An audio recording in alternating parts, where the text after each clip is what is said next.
Olá, bem-vindos a essa conversa sobre um importante assunto da literatura, a versificação. Eu sou Guilherme Lentes, professor do Cefet de Minas Gerais. Saúdo os alunos que aparecerem para assistir ao vídeo e eventuais curiosos que chegarem aqui. Vou compartilhar a tela com alguns slides para a gente poder conversar. Bem, versificação é um assunto fundamental na história da literatura. Desde milênios atrás, quando a poesia e a literatura começou a surgir, ela sempre foi acompanhada do canto e ela sempre passou de boca a boca, e a conjunção desses fatores levou os poetas a desenvolverem recursos que permitissem o trabalho com elementos, por exemplo, como o ritmo, a sonoridade, que facilitassem a transmissão oral, o canto, a memorização. E por causa disso, vários elementos técnicos foram sendo desenvolvidos, e é o conjunto desses elementos que chamamos de versificação. Então, poderíamos dizer que versificação é o conjunto dos recursos técnicos que estão envolvidos na construção de um poema. Eu sei que muitos de nós temos essa ideia de que o poema é fruto da espontaneidade, de que o poema é fruto do momento, e isso, em parte, é verdade, mas o poema muitas vezes é fruto de um esforço também, e é sobre isso que nós vamos tentar conversar brevemente aqui. Prometo não me alongar desnecessariamente. Então, para a gente ter companhia nessa conversa, eu selecionei um poema do Olavo Bilac, autor famoso do final do século XIX, e conhecido justamente pela preocupação com o apuro técnico. Então, é um poema bem conhecido que vai ser bem didático aqui para nós, o Língua Portuguesa, em que o Olavo Bilac diz: Última flor do Lácio, inculta e bela, és a um tempo esplendor e sepultura, ouro nativo que na ganga impura a bruta mina entre os cascalhos vela. Amo-te assim, desconhecida e obscura, tuba de alto clangor, lira singela, que tens o trom e o silvo da procela e o arrolo da saudade e da ternura. Amo o teu viço agreste e o teu aroma de virgens selvas e de oceano largo. Amo-te, ó rude e doloroso idioma em que da voz materna ouvi meu filho, e em que Camões chorou no exílio amargo o gênio sem ventura e o amor sem brilho. Bem, então, a partir desse poema, nós vamos falar sobre três elementos que compõem esse conjunto que é a versificação. O primeiro elemento é a estrofação, ou seja, a separação em estrofes. O segundo vai ser a métrica. E, finalmente, vamos conversar um pouquinho sobre as rimas. Depois eu vou fechar falando um pouco sobre a importância desses elementos. A estrofação, como o nome diz, é a divisão do poema em estrofes.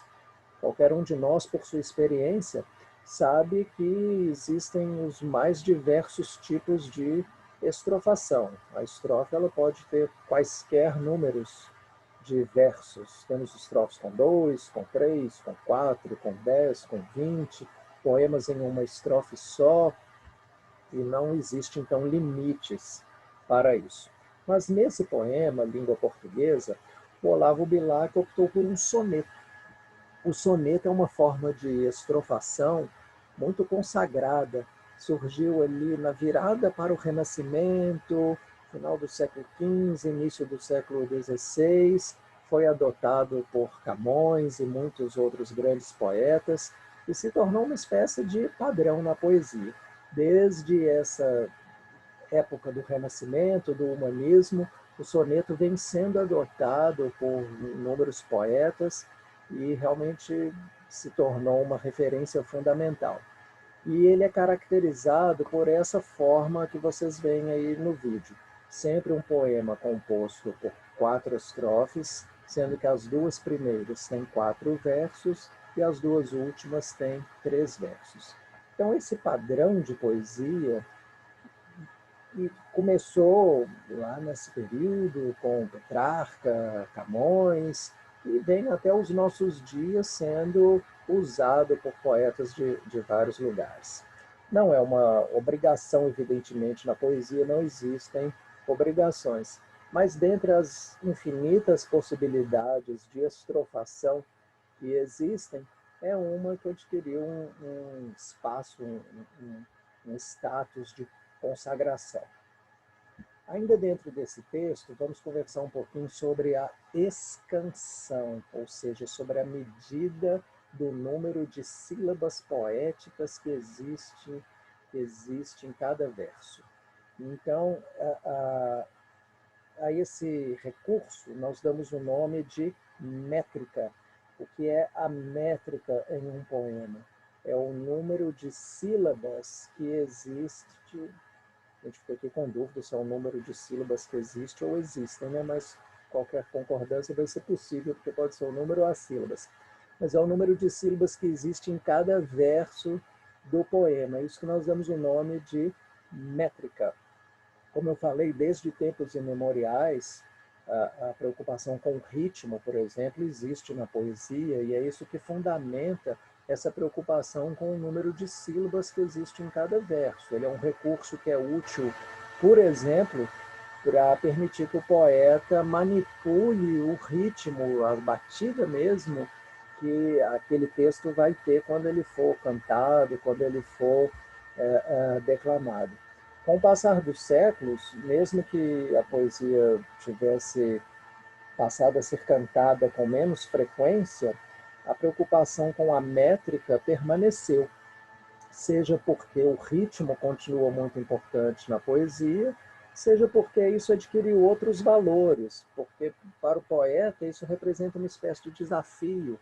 Por exemplo, fazer versos com um número determinado de sílabas. E isso transformou a métrica em um critério, de certa forma, de julgamento da qualidade do poeta, da destreza do poeta. Então, ao longo dos séculos, essa preocupação veio se perpetuando. Então, os poetas foram desenvolvendo essa técnica chamada de escansão, que é a técnica de contagem do número de sílabas que existe em cada verso. Então, para escandir um poema, é muito simples. Seguimos basicamente 2 regras que são as seguintes. Conta-se até a última sílaba tônica do verso. E segunda regra, emendam-se os sons vocálicos. Vamos ver como é que isso funciona e por que existem essas 2 regras. Porque a sílaba poética ela é um pouco diferente da sílaba ortográfica que a gente leva em consideração na escrita. Porque o objetivo da sílaba ortográfica é simplesmente disciplinar o desenho da palavra no papel, para o caso de você ter que dividir uma palavra no final da linha, por exemplo. Ao passo que a sílaba poética ela tem um objetivo maior, que é o controle do som do texto.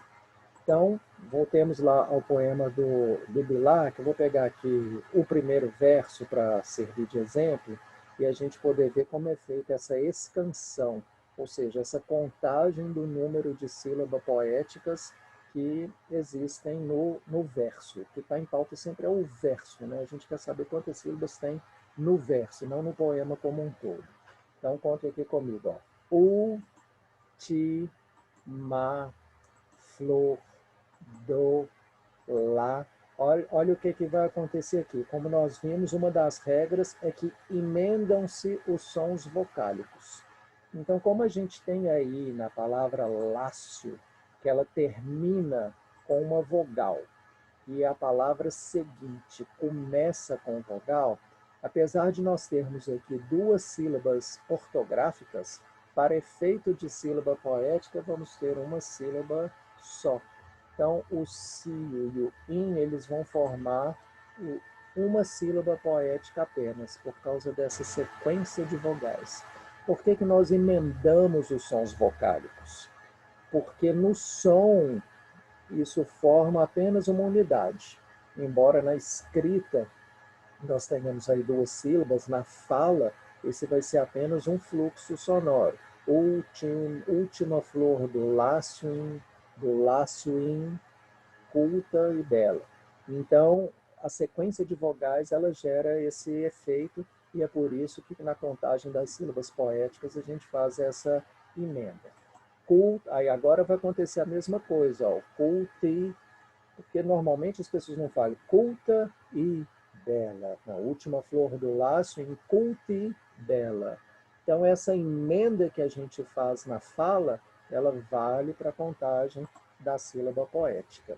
E aí consideraremos apenas até a última sílaba tônica, que no caso aqui é o bé. Né? Última flor do lácio, inculte bela. Essa é a última sílaba tônica do verso, portanto, é a última que conta para o número de sílabas poéticas. Por que até a última sílaba tônica?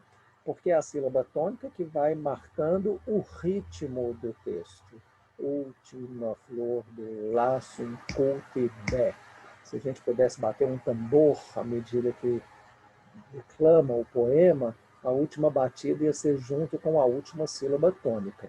Então, está feita aqui a escansão do verso. Se nós contarmos aqui, veremos 1, 2, 3, 4, 5, 6, 7, 8, 9, 10 sílabas poéticas que nós temos, então, nesse verso aí. Fizemos a escansão e constatamos isso. Vamos contar as sílabas de um outro verso só para verificar. Vou pegar aqui o primeiro verso da segunda estrofe. Quem quiser dar um pause aí no vídeo, fazer a sua própria expansão do primeiro verso da segunda estrofe, para a gente conferir depois, sinta-se à vontade. Então vamos lá, contando. Amo, olha o que vai acontecer aqui, o encontro de vogais. Então a sílaba vai ser tchá, amo, tchá, sim, desconheci. Olha a sequência de vogais que vai formar uma sílaba poética só. Amo-te assim, desconhecido obscura. Contamos até a última sílaba tônica, que vai ficar meio cacofônica, né, que é cur, mas é a última sílaba tônica aí do verso. Então, se a gente contar, 1, 2, 3, 4, 5, 6, 7, 8, 9, 10 sílabas poéticas novamente que nós temos aí no verso. O Olavo Bilac, ele pertence a uma tradição da poesia em que a preocupação com a métrica era muito presente.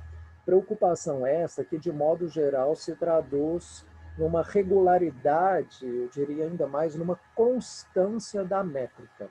Então, é comum pegarmos o poema, especialmente quando a gente já tem assim, um soneto que já denota uma preocupação do poeta em seguir um padrão, especialmente quando pegamos um soneto, vemos assim, tem 10 sílabas, é comum, diria que até é o mais comum numa poesia de um Olavo Bilac, um autor tradicional do século XIX, verificarmos que todo o poema vai seguir aquela mesma métrica.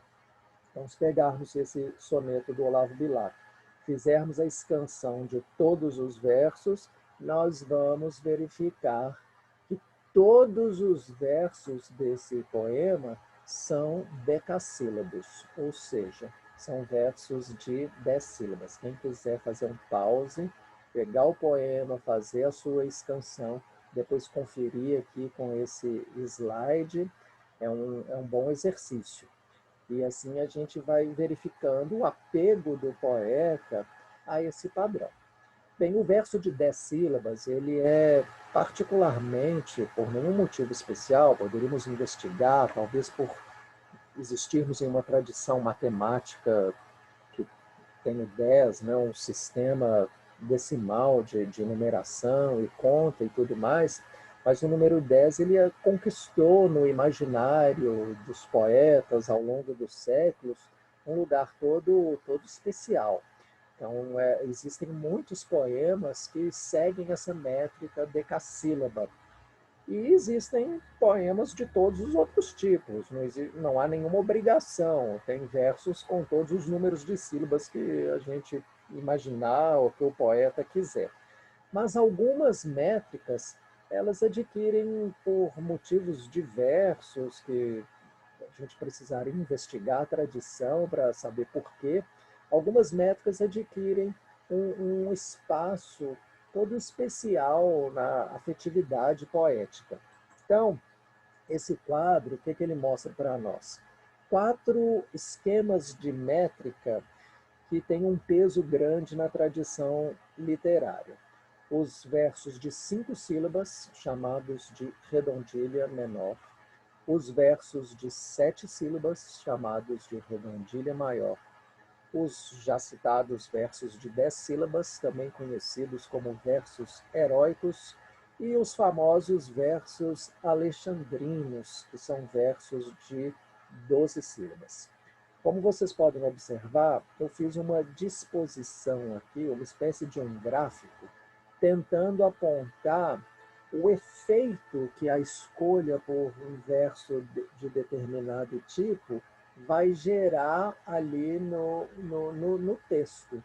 O leitor que está acostumado a ler poesia, que tem esse hábito, até inconscientemente, ele vai sentir um pouco isso que está colocado aí.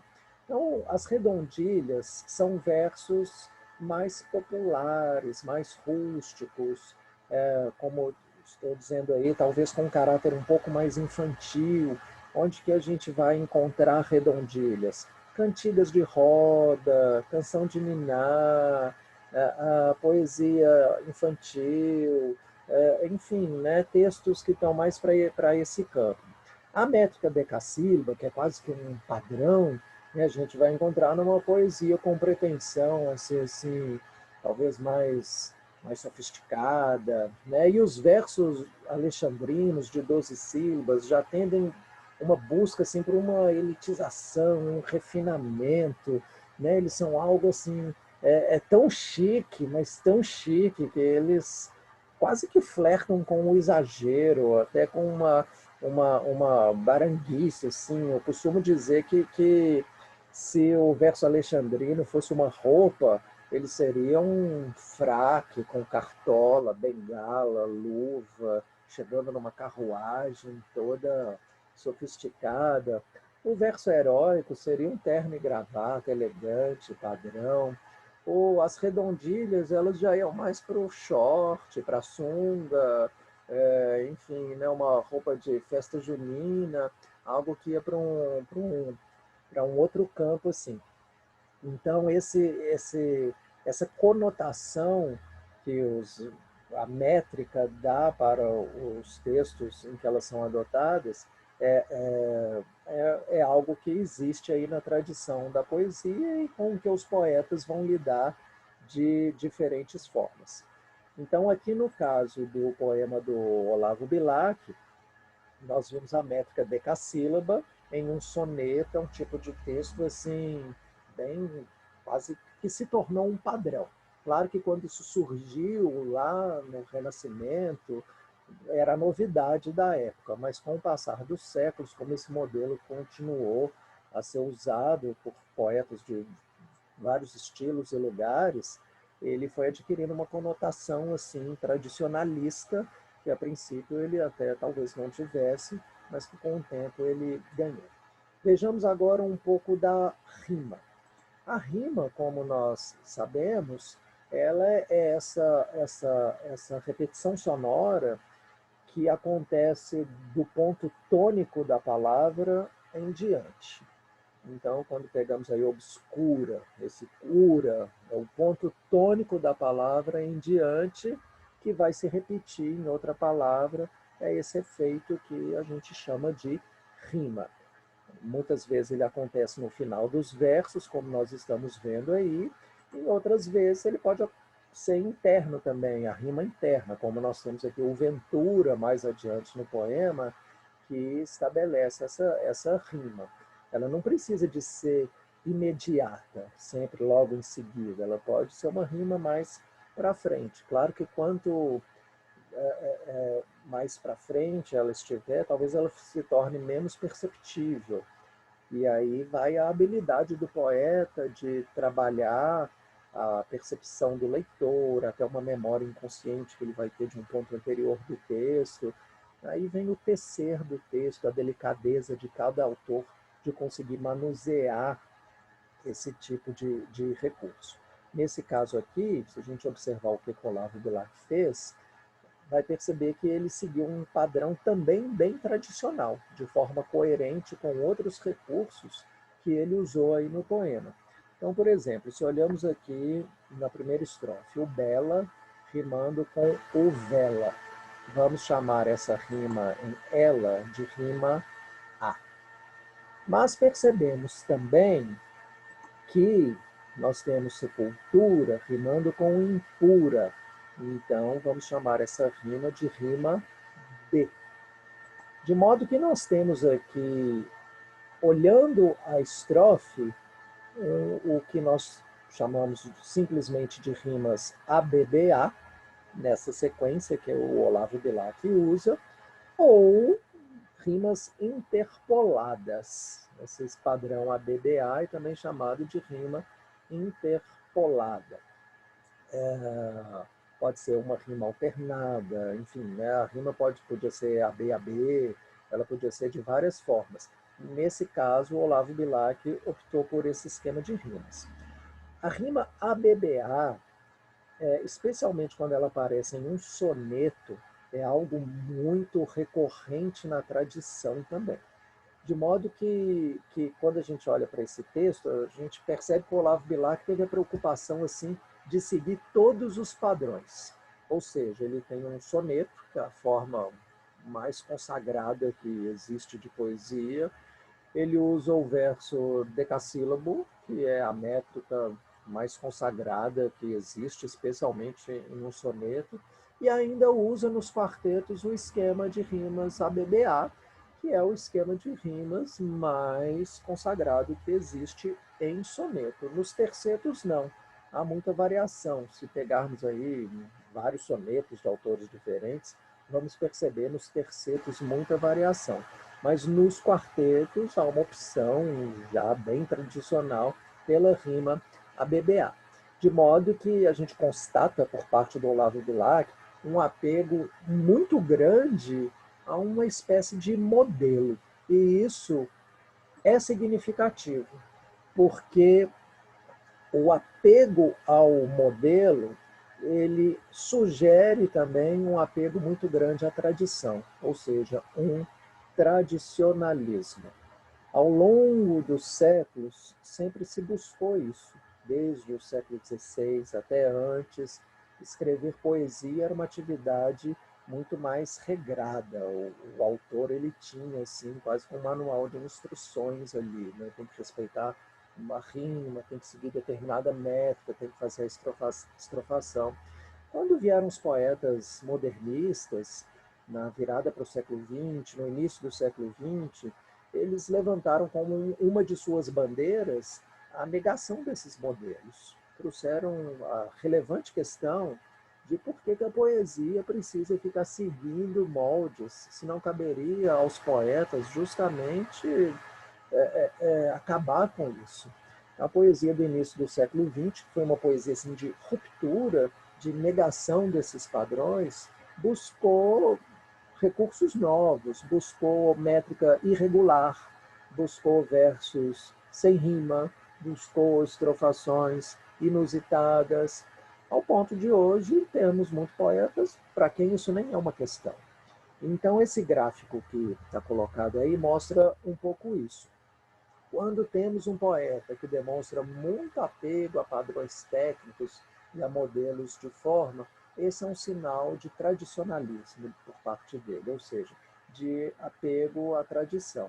Já o poeta que não demonstra isso, valoriza sua liberdade, ele vai caminhando em outra direção, que é a direção de uma poesia mais moderna. Quanto mais desapegado a isso, né, mais moderno a gente vai perceber que aquele poeta, que aquele poema é.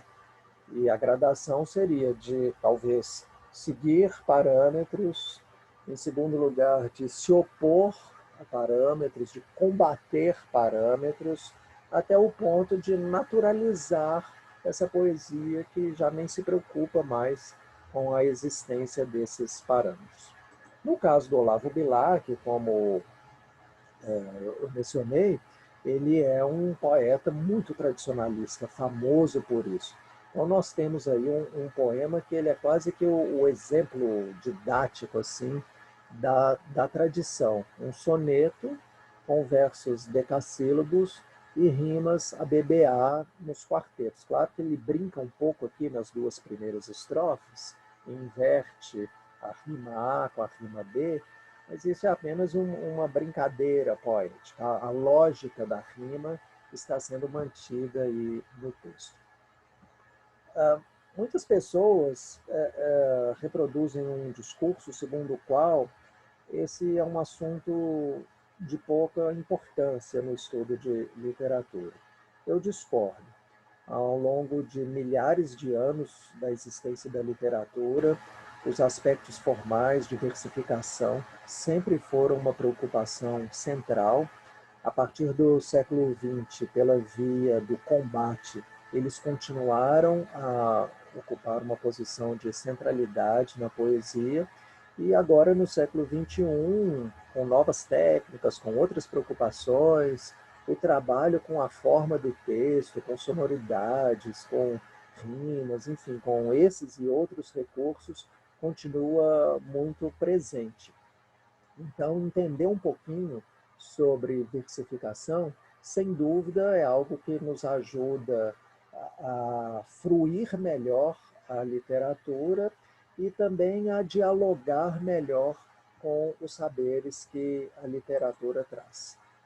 Então, sendo assim, eu deixo aqui esse vídeo e já me coloco à disposição para dialogar, seja através dos comentários, quem for meu aluno através da sala de aula, ainda que virtual nesses tempos de pandemia, mas desejoso de que esses conhecimentos possam nos ajudar a um mergulho cada vez mais profundo na leitura e na produção de textos em geral e especificamente de poesia.